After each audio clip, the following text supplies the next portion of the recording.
Hey everybody, it's James Vagley here. Welcome to another episode of the MBA podcast. It's episode 196.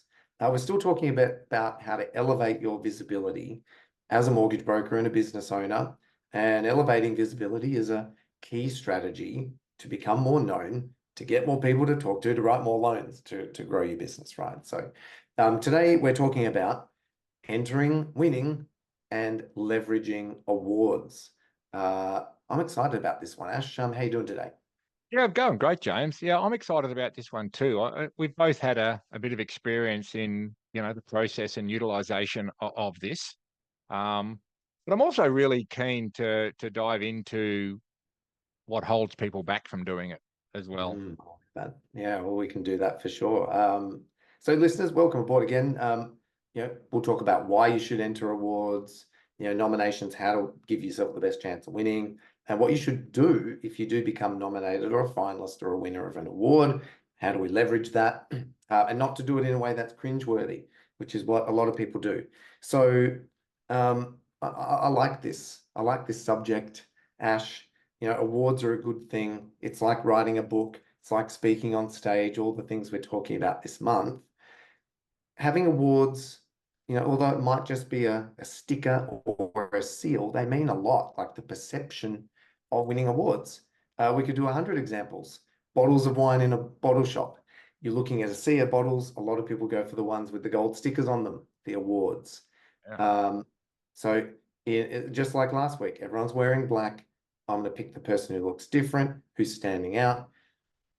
All things being equal, if mortgage broker A has won some awards, mortgage broker B hasn't, I'm going with A. That's just how the world works. So it's a great perception builder, amongst other things. What would you say as your key why in this space? Well, they say a picture speaks 1,000 words, right? I would say one award speaks 10,000 words. There is something implicitly powerful, and instructive and attractive about having a symbol displayed, whether it's on your website or in your office or on your socials, that speaks very deeply to your expertise, competency, and success at what you do. Right? It just does. You can say what you like about awards.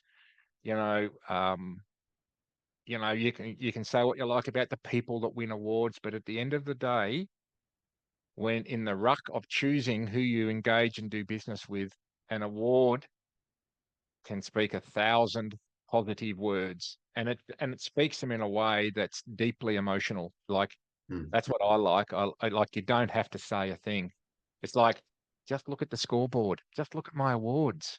I don't need to say anything. Just look at my awards. Yep, it's very, very powerful.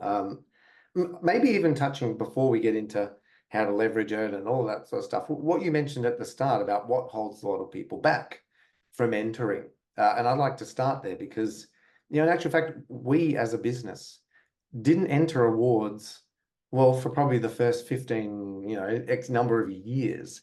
We've been operating Broker Ideas Group since 2008, and I never entered any awards in the mortgage industry. We were just focused on building great products and helping our members.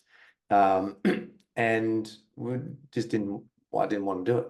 And then a few years ago, Ash, we started to enter awards because it was like, well, we're here and, we do amazing work, and getting recognized for it can be pretty cool internally for the team as well as externally as well.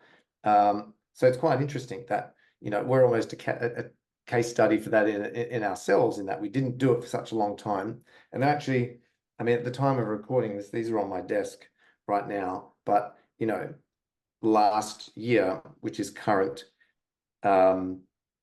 we won the Support Service Provider of the Year award nationally and the Professional Development Award nationally, beating all the aggregators in the MFAA awards. And, we have some stickers and we have some things like this. Hasn't changed what we do with our members. but I think it does still change the perception in the marketplace and how people think. So I've kind of changed my mind on awards over the years. Well, I'm glad to hear that, James, and and I appreciate the honesty of saying that. And look, and before we sort of jump to the elevating visibility, just want to mention a couple of things about why people tend to resist nominating for awards. I think number one, I think for most people, and I've been through this in the past, we feel as though, well, I'm still building my business. It's still a work in progress. Therefore, until I reach a certain level, I'm not ready to, get an award. How can I? Because I haven't actually achieved where I said I wanted to go. So there's this mindset, oh, well, I'm not quite deserving of that award yet because I'm still building. I'm still a work in progress. So there's that. False that is, but it's still real.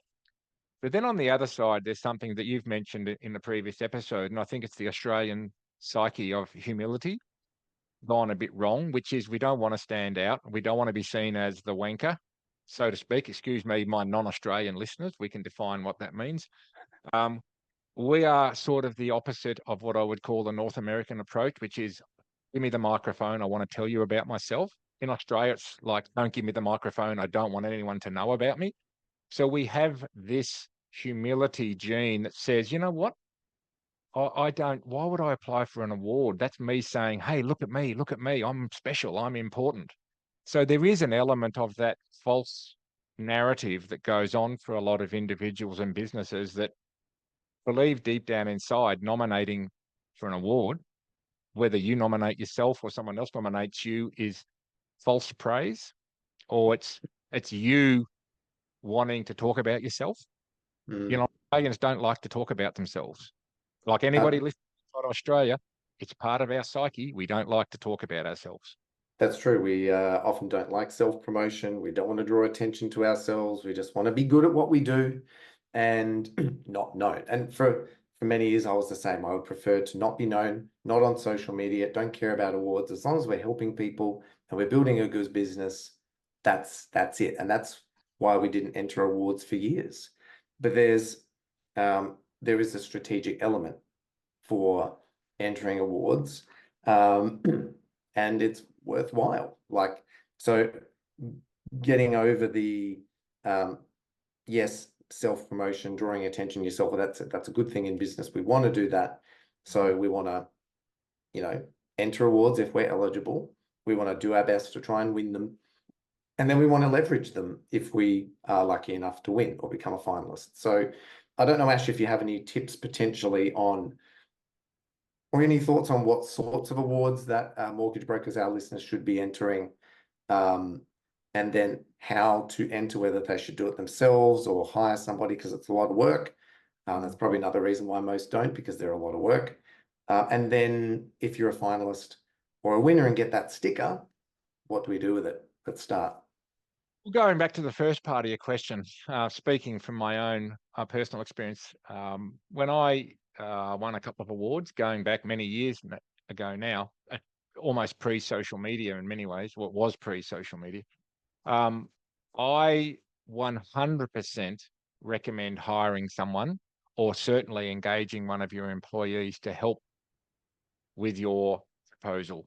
Now, implicit in this is part of your question, which is which awards. So there are some awards that are strictly externally nominated, like you can't self-nominate some awards. But then there are many awards. In fact, I would say probably the majority of awards in our industry are based on self-nomination, right? Which is perfectly okay. That's getting over the fact that, oh, how can I nominate myself for an award? Isn't that being a little bit self-absorbed? No, it's not.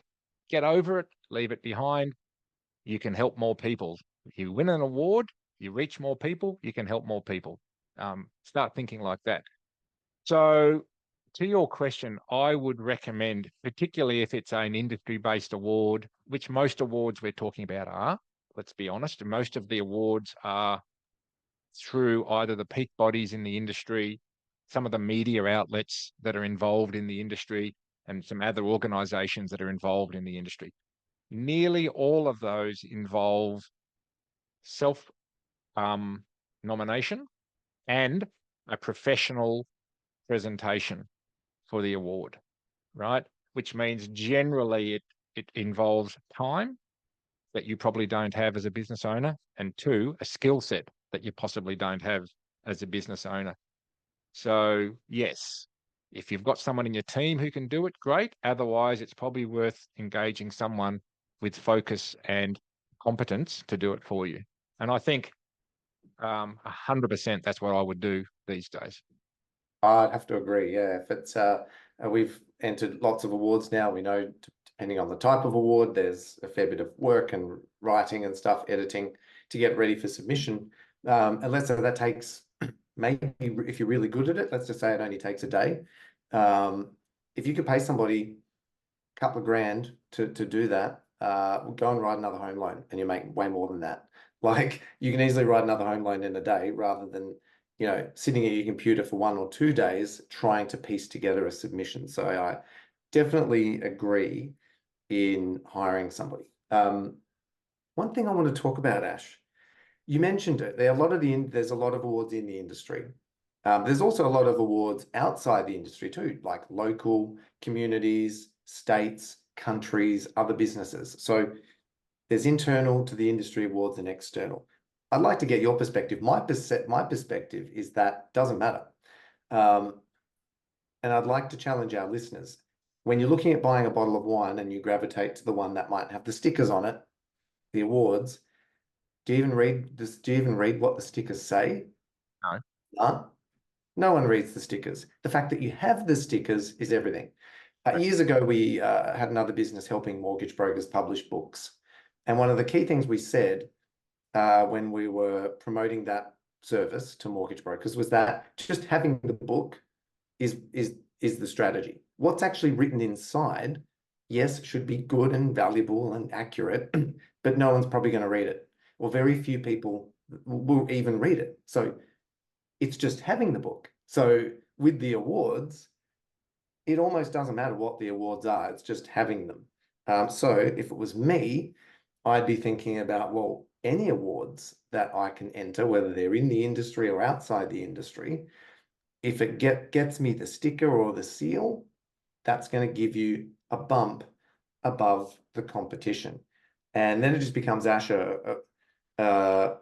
what's the word? I guess a balance between, well, there's so many awards out there. You could have somebody on your team writing them permanently like that. You have to pick the ones that you probably can win, or it can at least become a finalist, because like many strategies, if you spend all your time and don't become a finalist or a winner, you wasted your time. Like the result is the sticker. We want the award, and then we want to leverage that. If we can't win or we can't become a finalist, there's no point. So Well, that's an important piece. yeah, I want to add something to that. I couldn't agree more, James. And I think what emerges out of this is awards as a strategy, right? To elevate visibility, which is really what we're talking about. So I'd encourage everybody to embrace this thinking. An award is not something that you should only look at when you feel like you deserve it, right? Right. That might be once a year or once every 3 years where you've hit all your objectives and you've done some fantastic thing. That's how most people, I think, tend to treat awards. I actually think awards is a strategy in a business. So you should be developing a strategy to apply for as many awards as you think you reasonably can inside and outside the industry. One of my favorite awards that I applied for and won was a business awards in my local community for customer service. That was just my local community. That it probably cost me a couple of weeks and maybe $1,000 to have one of my team help me develop it. But I reckon it made me 100 times that in publicity, recognition, the celebrity that comes along with it, and people just choose you to do business with when you're an award winner. And that's got nothing to do with the mortgage industry, nothing. So your point is really valid.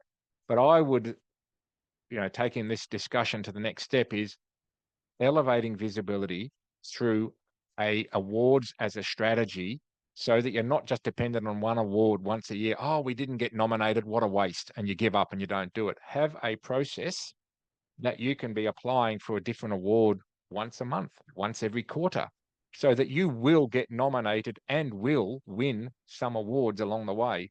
And then, James, I think the other bit, maybe I'd flip over to you for comment on this, is have a strategy in advance for how you're going to utilize that nomination and or award in your Elevate Visibility strategy. Yeah, I love that. That's exactly where we should go next in that. What's the point? I love going back to first principles, or what's the point of nominating and potentially winning awards as a strategy? Okay, a lot would say the recognition from the industry, the personal, fulfillment, recognition. It's none of that. That's like a side benefit. The reason you should actually enter and try to win awards is what you do with it after.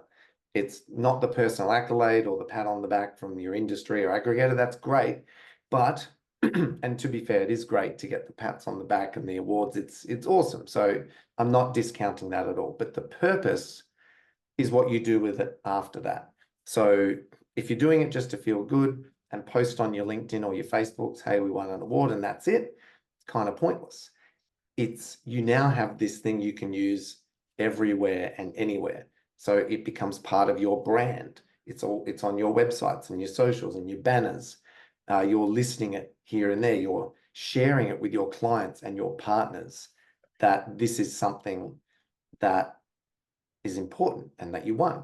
It can help open doors to partners and sponsorships and client opportunities.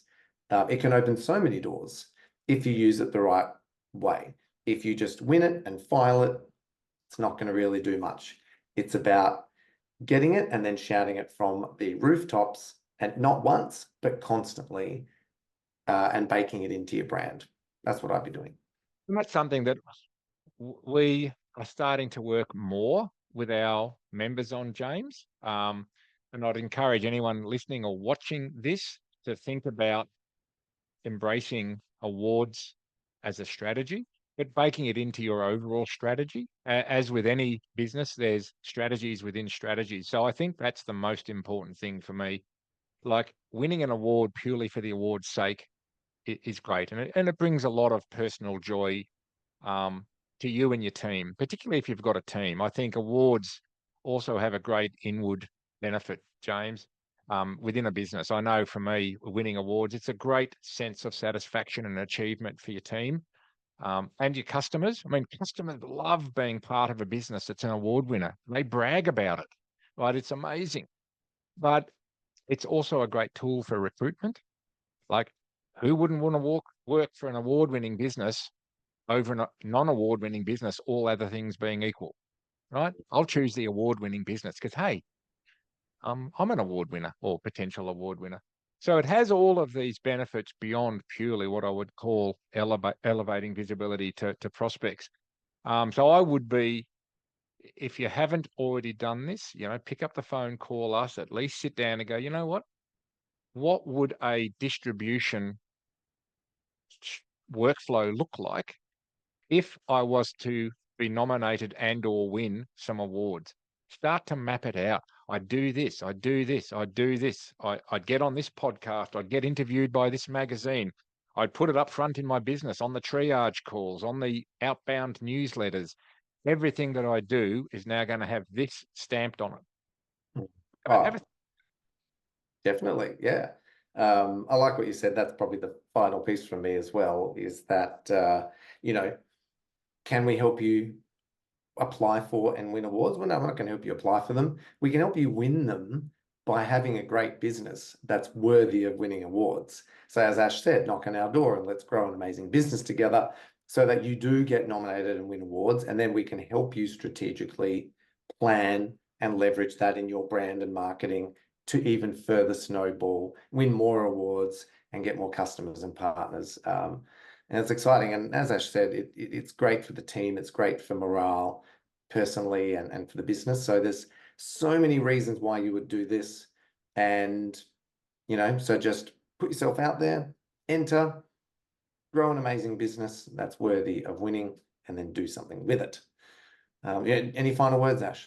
No, I agree with all that, James. My last word is simply the only or the primary obstacle between any of you guys and winning an award is your mindset. That's the only thing. I think every business is capable of winning awards, certainly of being nominated into the final three, right? So don't think that it doesn't apply to you. Don't think because you've only been going X amount of time or you don't feel like you're as successful as you could be. Don't think for a moment that that doesn't mean that you wouldn't be nominated or successful winning an award. Get over that, get out of your own way, and start working it into your strategy. That's it. There's thousands of awards with tons of categories for new entrants to experience. So there's always something that you'd be eligible to have a crack at. So you know, let's see some award winners knocking on our door, Ash. Well, potential ones. Yeah, yeah. Well, at least at least adopt that as a mindset, right? That I think like an award winner, I act like an award winner, I am an award winner. Start thinking like that at the very least. I love it, indeed. Okay, let's leave it there. We'll wrap it up, listeners. Hopefully you've enjoyed this episode. It's another great strategy, part of Elevate Visibility that has tentacles to the rest of the blueprint that we teach. So as always, knock on our door. Let's work together and grow your business. But we will be back next week to bring you a case study in the Elevate Visibility space. So I'm looking forward to that one. So until then, have a fantastic week and go get lots of stuff done. Ash, have yourself a good week too. Okay, James. See you next week. Bye, everybody.